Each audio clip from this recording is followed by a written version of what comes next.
지난주 말씀에서 우리는 모압 왕이 그 근동에서 가장 유명한 대주술사 발람을 초청해서 이스라엘 백성을 저주할 계획을 세웠습니다.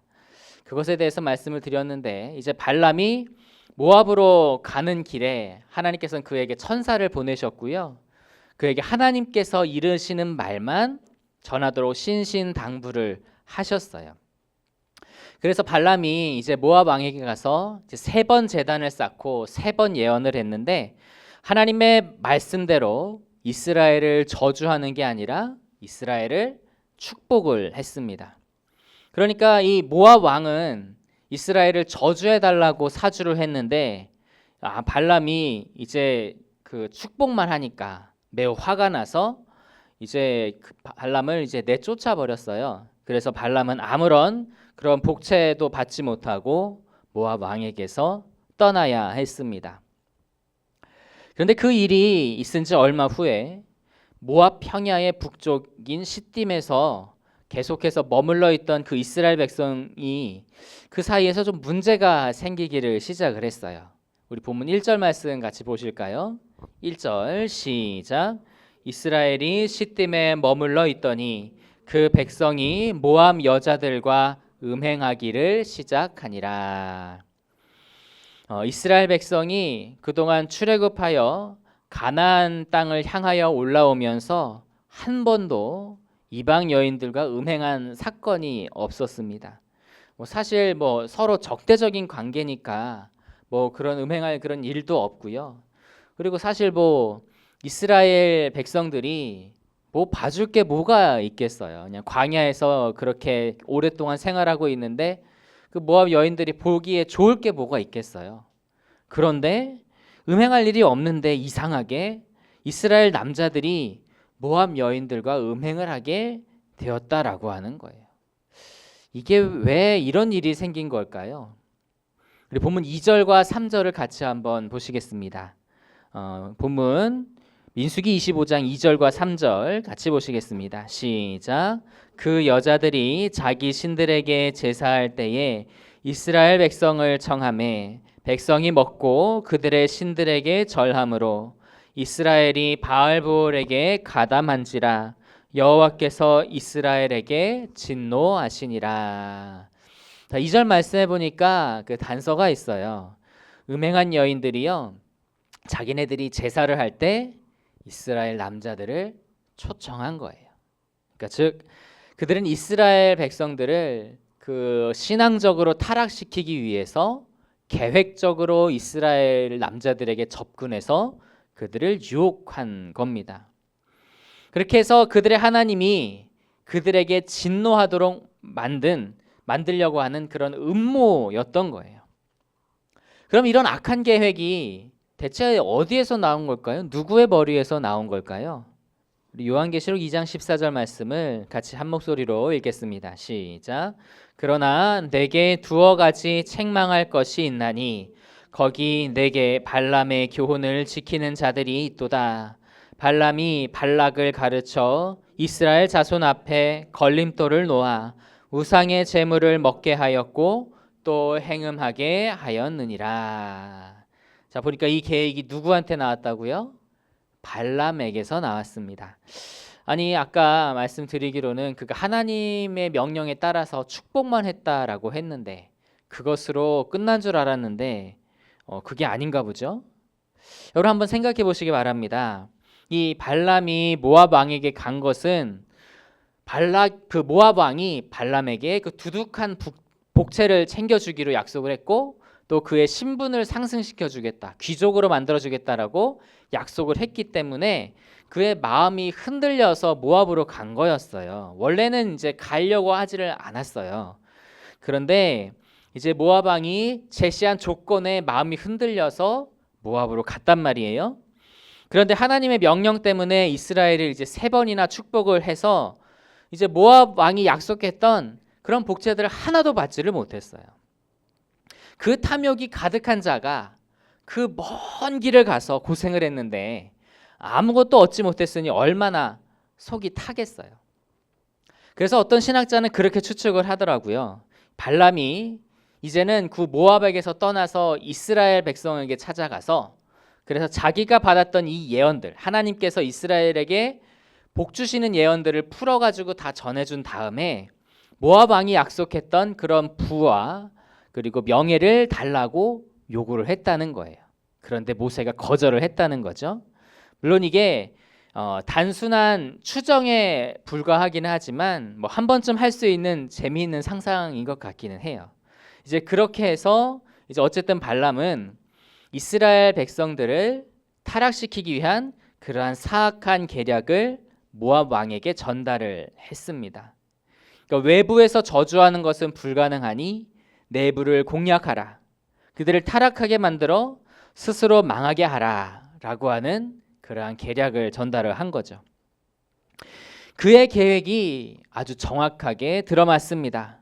그래서 이스라엘 백성들은요, 그 모압 여인들의 미인계에 홀딱 빠져서 우상을 숭배하는 자리에까지 이르게 된 것이죠. 그래서 어떻게 돼요? 하나님께서 백성들에게 진노하셨습니다. 그 상태를 본문 3절에서는 어떻게 표현하는가? 이스라엘이 바알브올에게 가담했다라고 표현하고 있어요. 가담했다라고 하는 말은요, 이 묶다, 이 결합하다라고 하는 그런 의미가 있어요. 그래서 바알브올에게 절하고 바알브올을 숭배한 것은 자기 자신을 바알브올에게 이렇게 얽맨 거예요. 스스로 얽매였다라고 하는 거예요. 하나님을 떠나서 바알브올에게 자기의 몸을 맡기고 자기 모든 것을 맡기고 바알브올의 다스림을 받았다라고 그렇게 말하고 있는 겁니다. 여러분, 그런데 하나님 외에 다른 것을 섬기거나 의지하는 것은 그것에 가담하는 것과 다름없습니다. 그것에게 다스려지는 거예요. 예를 들어 뭐 교회를 다니면서도 용한 무당을 찾아다니는 사람들이 있어요. 뭐 사주팔자를 보는 사람들이 있어요. 말로는 그냥 재미삼아 하는 거라고 그렇게 이야기를 합니다. 뭐 믿지는 않는다고 그렇게 말을 하겠죠. 그런데 점을 보고 사주팔자를 보는 순간 그것에 마음이 메어버려요. 자꾸 그게 머리에 생각이 나요. 무슨 일을 할 때마다 내가 이거를 해도 된다고 했던가 안 된다고 했던가 생각하고 고민하게 된다는 거죠.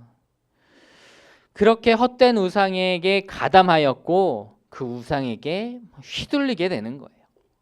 그뿐만이 아닙니다. 사실 우리가 하나님 외에 다른 것을 더 의지하는 게 있다면 그것이 바로 우상 숭배예요. 가령 뭐 물질을 의지한다든지 권력을 의지한다든지 인간관계에서의 그런 뭐 연주를 의지한다든지 말이죠. 그런데 하나님보다 그런 것들을 더 의지하기 시작하면 우리는 어떻게 되냐? 하나님 앞에 온전히 기도할 수가 없어요. 하나님을 진정 의지할 수가 없는 거예요. 왜? 그런 물질, 권력, 그런 연줄에 가담해서 자기 자신을 거기에다가 묶어놨어요. 하나님께 기도하기 전에 뭘 먼저 찾게 돼요? 그런 걸 먼저 찾게 돼요. 하나님의 도우심을 기다리기 전에 이미 그것의 도움을 구하고 있는 그러한 모습을 보게 된다라고 하는 거죠. 그러니까 실질적으로 그런 것들에게 다스림을 받는다라고 하는 것입니다.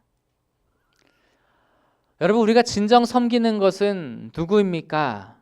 우리는 누구를 의지하고 있습니까? 하나님 외에 다른 것을 의지하고 있다면 그것에게 자신을 묶어놓는 것이고 그것에게 다스림을 받는 것이고 그것을 섬기는 것과 다름없는 것이라고 오늘 말씀에서는 이야기해주고 있습니다. 우리는 오직 하나님만을 섬겨야 할 줄로 믿습니다. 하나님만을 의지해야 할 줄로 믿습니다.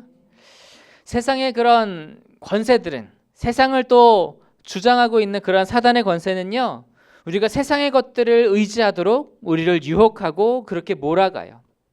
그것에 가담할 경우 우리는 이전과 같이 하나님을 의지할 수가 없게 되는 겁니다.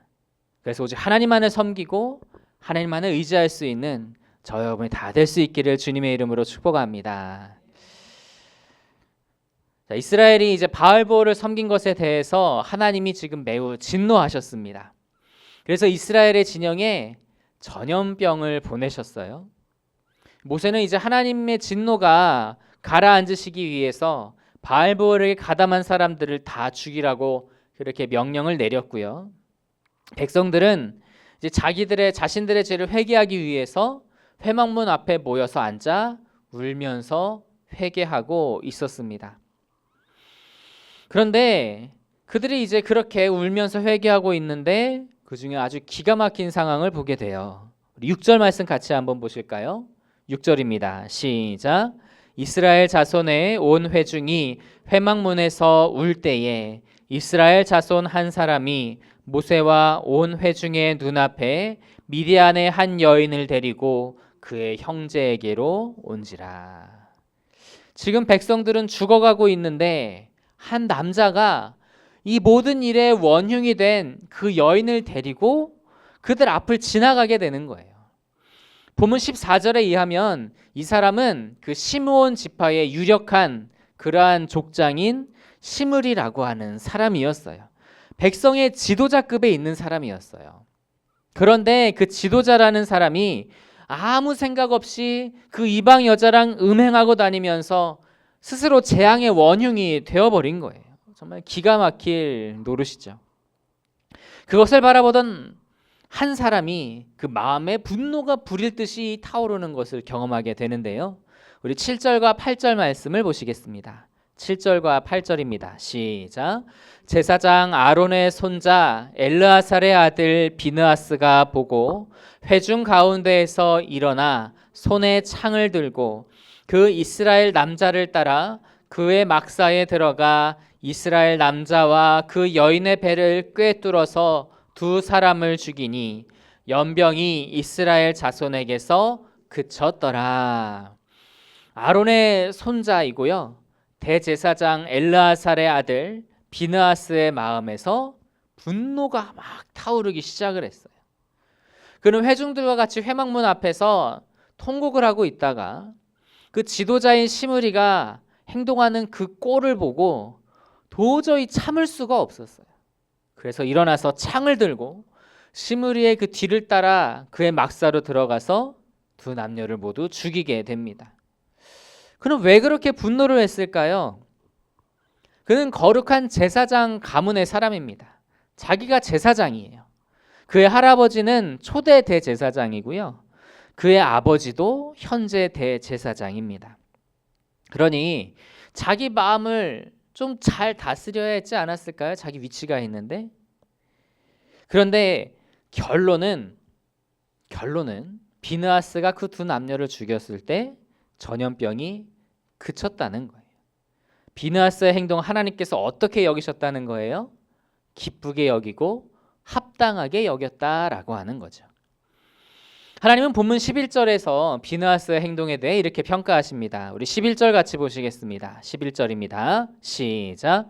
제사장 아론의 손자 엘르아살의 아들 비느하스가 내 질투심으로 질투하여 이스라엘 자손 중에서 내 노를 돌이켜서 내 질투심으로 그들을 소멸하지 않게 하였도다. 하나님은 이 비느하스가 하나님의 질투하심으로 질투하여서 이스라엘을 구했다라고 칭찬하세요. 여러분, 질투심이 뭐죠? 다른 사람이 나보다 잘 되는 것이 싫어서요, 그것을 시기하고 그 사람이 잘못되게 만드는 그런 악한 마음이 질투심이에요. 그런데 오히려 하나님은 비느하스의 그 질투심을 칭찬하고 계세요. 왜 그렇습니까? 그의 질투심이 하나님의 질투심이었기 때문에 그래요. 자기 백성들이 하나님보다 우상을 더 사랑하고 하나님의 말씀을 어겨서 죄를 범하는 것이 너무 싫었던 거예요. 자기 백성이 오직 하나님만을 섬기고 하나님의 말씀만을 따라 살기를 바랐는데 그 가증한 우상을 바라보게 하니 그것에 대한, 그 사람에 대한 질투심이 폭발했던 거예요. 비느하스의 이러한 질투심은 하나님의 입장에서의 질투심, 그래서 하나님 보시기에 합당한 거룩한 질투심이었던 것입니다. 여러분, 우리는 이 비느하스와 같이 거룩한 질투심, 거룩한 분노를 가질 수 있어야 합니다. 나 자신의 모습을 바라보면서 그런 거룩한 질투와 분노가 있어야 해요. 하나님을 떠나 다른 헛된 것에 가담하고 다스리심을 받는 것을 경계하고 분노해야 하는 거예요. 또 나의 가족이 하나님을 바라보지 않는 것에 대해서 질투해야 합니다. 나의 가족이 우상이나 세상의 헛된 것에 가담하지 않고 하나님만을 바라고 섬기고 그 말씀 따라 살아가기를 간절히 바라야 한다라고 하는 것이죠. 그런 거룩한 질투심을 가지고 오늘도 나 자신을 위해서 그리고 나의 가족을 위해서 기도하게 되기를 원합니다. 우리 마음에 하나님을 향한 그 거룩한 질투심, 하나님 보시기에 합당한 그러한 질투심을 가지고 주님의 품으로 돌아오기까지 힘을 다해서 기도할 수 있는 저 여러분이 다 되시기를 주님의 이름으로 축복합니다.